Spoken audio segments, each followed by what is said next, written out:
Hey there, it's Silver. This is Shin Megami Tensei V Vengeance. So I figured the way that I'd do this video is just to kind of start out by talking about the differences to this version of the game for people that are here and want to know. But also after that to sort of overview the game itself, because, you know, there's a lot to talk about with a pretty complex JRPG like this. So first off, the obvious question, what even is SMT? It is a JRPG that does the whole, hiring demons thing and fighting alongside them, a little bit Pokemon-esque, you could say, but very different in theme. And a lot of people know this series because of Persona, but Persona is a side series, and SMT is the mainline series. They tend to be very different in terms of tone and difficulty. And they skip out on the sort of high school drama aspects of Persona and instead go straight for like detailed dungeon crawling in really large open areas. I'm a big fan of the SMT games and the Persona games. Honestly, I like them all, and I think they're really awesome RPGs, and SMT V is a particularly good one. I played this back when it came out on Switch a while ago. However, this version, Vengeance, is not only on PC, but is also pretty significantly changed from the original. So what else different? Well, the most obvious large difference is the story difference. When you start the game, you'll be given a choice to sort of take a girl's hand, a mysterious girl that you know nothing about, or walk away and leave her where she is. Walking away starts something called the Canon of Creation, which is the original game's story, the way that it played out in the base game. However, taking her hand starts the Canon of Vengeance, the new story.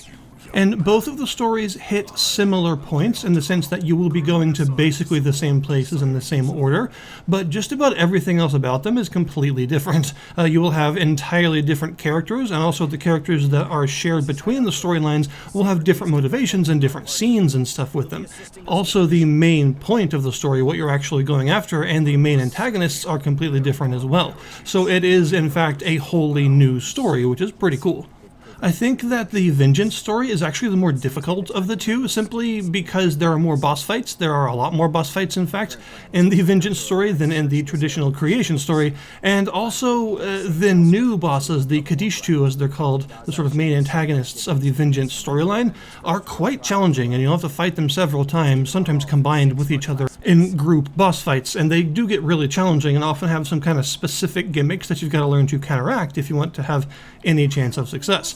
But the completely new storyline, as substantial of a new piece of content as it is, isn't the only new thing. You've also got, for instance, about 40 new demons that you can recruit and find, some of which will only be available if you've completed certain new side quests and things, and others you can find and fuse yourself. And some of these new demons are actually new to the franchise entirely as well. Previously, you could have a demon follow you around as a guide, which I'll talk about in a few, that gives you some extra opportunities, and there were 6 different demon guides that you could recruit. Now there are like 17 of them, so that was greatly expanded. Also, every single demon in the game now has an innate passive skill associated with it that can expand the strategy even further by giving them various new sort of passive effects and stuff. And some of them are just powerful effects on their own, and others are more about team building and what else you have in your team. Like, for instance, the 4 Heavenly Kings, which get stronger depending on how many of them you have at once. Because of all these new demons, you'll also find some new skills and some new essences, of course, to find, and lots of new side quests to do, like a very large number of new side quests. Like I said earlier, some of these involve the new demons, but others are just new quests in general. I think overall, the new side quests and stuff means that you will probably advance in level a little bit faster than you did in the original game, because of, there's just more XP to go around if you're doing a bunch of the side quests. And also, if you're playing the Canon of Vengeance story, I think you'll level up a little bit faster because of the larger number of boss fights as well. One really appreciated new feature are the Magatsu rails. You'll find these sort of red wells in the ground, and they will spawn a rail for you to grind on all across the area, and these act as shortcuts between areas that were previously quite far apart to cut down your travel time. So finding them is usually just a nice shortcut that lets you get back to other areas easier, which is super nice in general. But you'll also find some that lead you to new areas that weren't even in the original game that have some new demons and new loot and stuff to find. There's also the new Demon Haunt option, which is a sort of place for you to chill with your demons. So you can go to it from any of the save points, which, by the way, you can save anywhere now. So the save points are more about like accessing fusion in the store and stuff like that. And yeah, you can go to the Demon Haunt from these, and you can just talk to your demons, and they'll just, talk to you about random stuff. But also, as you battle alongside them or give them the new gifts that are available, you can have them want to talk to you. It'll tell you, and then you can go and speak to them, and they'll do something specific, like give you an item, or sometimes they'll learn a new skill they wouldn't otherwise have learned, or some of their stats will go up as if they leveled, but they don't have to level for it. So they're just ways to make your demons stronger, and as you fight alongside demons for a while, they'll get more powerful because of this new system. The level cap in the original game was 99, that has now been increased to 150, which is pretty significant. There's a new virtual trainer NPC that lets you take on the story bosses you fought so far in harder rematches, like new versions of them. And there's also a new difficulty that you'll unlock the first time you complete one of the story routes to the end. It's called Godborn, and apparently it is like obscenely difficult. I haven't tried it yet. There are also just loads of smaller tweaks, like the fact that you can fight enemies that are close to each other on the field, and they'll chain together into multiple battles back to back, but amplify the drop rate, experience, and money you get for doing so, which is usually really worth it if you can. Some enemies will be like possessed by Magatsuhi, the sort of demon energy of the game, and they'll glow red, and these guys are much stronger and can use some limit breaks on you, but have really good drops and stuff when you find them. Speaking of limit breaks, in the original game you found these talismans that gave you access to each of the demon types' limit breaks. So if you found the Avatar talisman, then all of your Avatar type demons could use their Magatsuhi skill, which is basically like a limit break. And you wanted to collect as many of these talismans as possible because these skills were really powerful. And eventually you also get the ability to use them yourself as your main character. There are now some new items called periapts that you can get from new side quests or just by exploring, and these give you new Magatsuhi skills depending on multiple demons at once. So rather than being about one specific sort of species, it's about having a certain combination of 2 or 3 that all act together and in the form of like a combo limit break kind of thing. And there's plenty more besides that I'm not mentioning, but the point is, the Vengeance version of the game is a pretty drastic difference from the original and is, in my opinion, an objective upgrade, because it contains the original in it, so you don't have to miss out on the OG story or anything, but it has all sorts of really, really nice new improvements, new features, and of course new content in general, like new demons to find and stuff. So there's just a lot new here to enjoy, and the new storyline is very different, to the point that even if you beat the original storyline, it is actually worth going through the new one just to see what it's like, because it hits completely different points. As for how the game actually plays, it is an open world dungeon crawler, so you'll be plopped into these very large open areas that expand out as you go, and they'll have all sorts of demons and stuff in them for you to face. The battle system is called the press turn battle system, and it is all about exploiting weaknesses. You have these 4 blue symbols at the top of the screen that represent your turns for that round, 1 for each of your characters. You have your main character, who you can't switch out, and then 3 other demons, or in this case also human characters, which are new, that you can have as guests at certain points in the new storyline. But whenever you either get a critical hit or you exploit an elemental weakness with an attack, then not only will it deal good damage, but it'll also light up one of those symbols and you'll get an extra turn. So even though there are 4 symbols, you can actually have 8 turns in one round if you play your cards right. However, it also works the other way around, and if you hit an enemy with something that they're immune to or absorb, or you miss an attack, then it will take an extra one of those symbols away and you'll lose a turn. Enemies can also be resistant to elements, which means they'll take half damage from it, but you won't lose a turn for hitting a resistance. It's just really inefficient. And because of the relatively high difficulty of these games, it's all about this weakness juggling kind of dance. You know, every battle you want to be hitting as many weaknesses and crits as possible to get as many extra turns as you can, because enemies are also very strong and they can do all the same things. If enemies hit a weakness of yours, then they'll get an extra turn. But if you manage to block an enemy's attack with an immunity or something, then they'll also lose a turn. So you want to do this as often as possible, and this is where the essence system comes into play, which is really cool. Actually, I was really impressed with this in the original game, and it's just as interesting here as well. You will find these essences that every single demon has an essence, and that essence contains both all of the various skills that demon can learn through leveling, as well as all of its resistances and immunities and weaknesses and stuff. And you can go to the World of Shadows, which is where you go to manage all your demons, and fuse these essences into your main character or any of your other demons. And you choose when you fuse an essence whether you want its skills or its resistances. If you choose skills, then it will put all of the skills you currently know and all of the skills that that essence can teach you in sort of a pool, and you can pick from whichever ones you want and fill up the various slots that you have with whatever skill combination you desire, and then hit OK and you'll get them. The resistance part, however, is not piecemeal. You cannot select which ones you want. When you choose resistances, all of your resistances will be overwritten by the essences, so you'll have to accept whatever it is they're weak to and whatever it is they're immune to and all that stuff.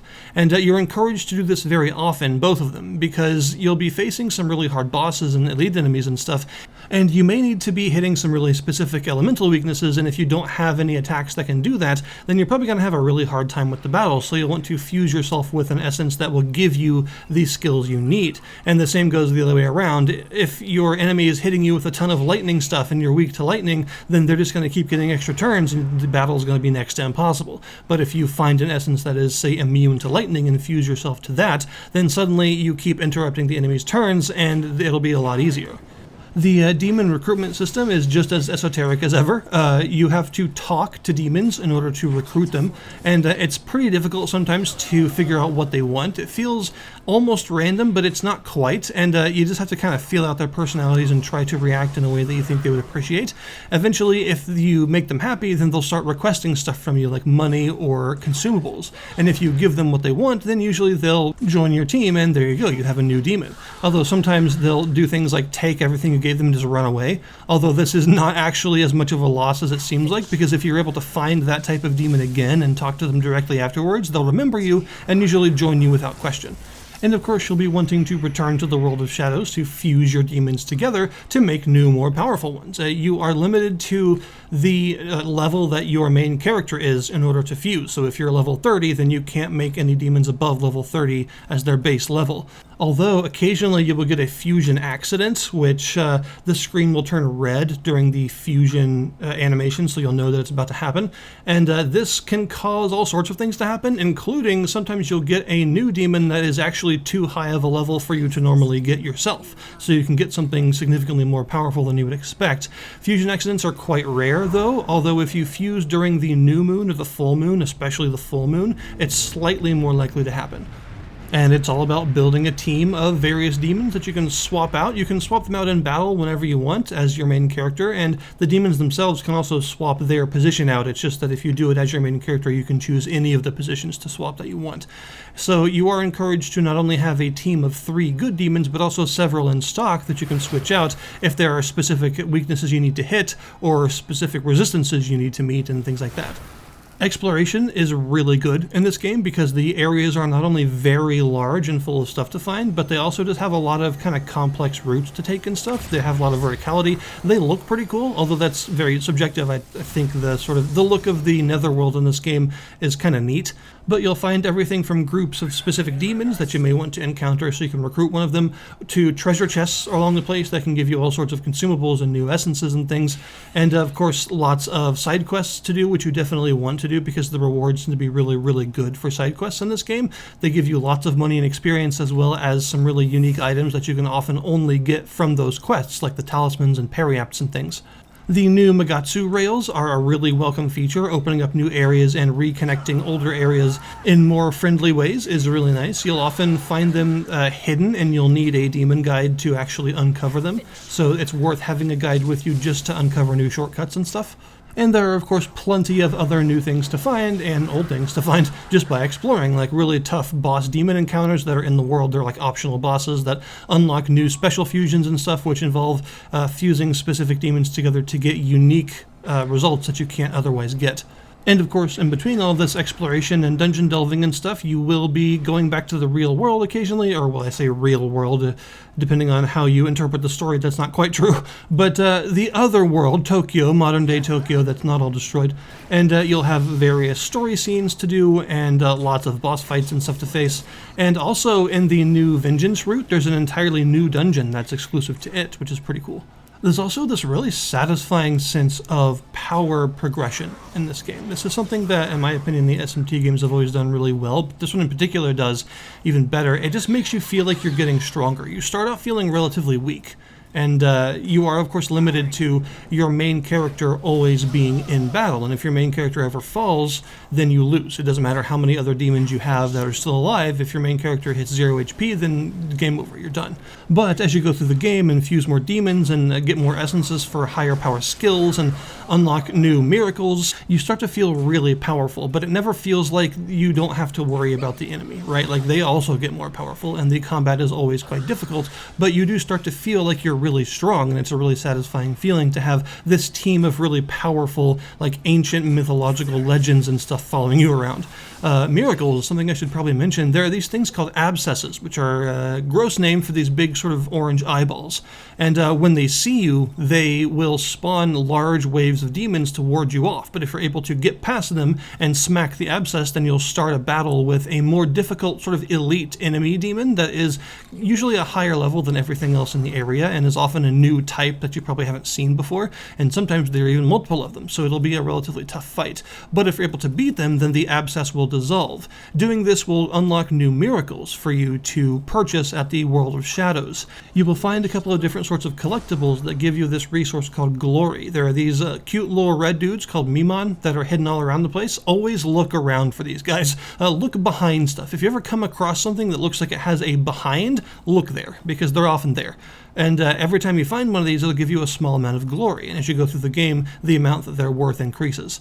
And you'll also very occasionally find these silver floating D20s that are called amalgams that are usually in really hard to reach high up places. And these will give you about 10 times the amount of glory than one of the Mimon of that particular area.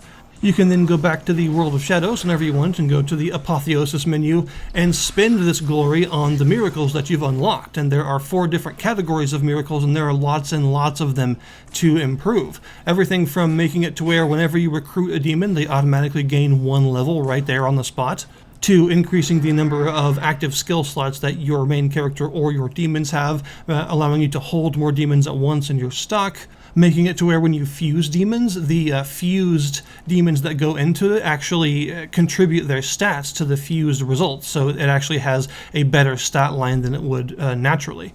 There are just loads and loads of different miracles to learn, and they're the reason why you want to beat the abscesses as soon as you see them, basically, or at least as soon as you think you're powerful enough, because these are all really useful, super nice to have things. And also, one change, by the way, from the original game, in the original, abscesses usually blocked your way. They were in the way. You physically had to fight them in order to progress the story. That's no longer the case. Now they're on, like, side paths, and you still want to fight them for the miracles and stuff, but you don't have to fight them right there in order to continue the story. So that's an interesting change. There's also the mastery system, which is a little bit different. You'll find lots of miracles that give you mastery over a specific damage type, like, electricity mastery or physical mastery and stuff like that. And sometimes when you're selecting a skill, you'll notice instead of just the skill name, it'll say, like, skill name +3 or something next to it, and that shows you have a mastery of that specific elemental type. And this just makes the skill stronger at whatever it does, whether it's a heal or a buff or a damaging attack, it doesn't matter. These extra +1s will make it more powerful. And you can also get minuses depending on what type of demons and stuff you have. Some demons are just really bad at using specific elements and really good at others.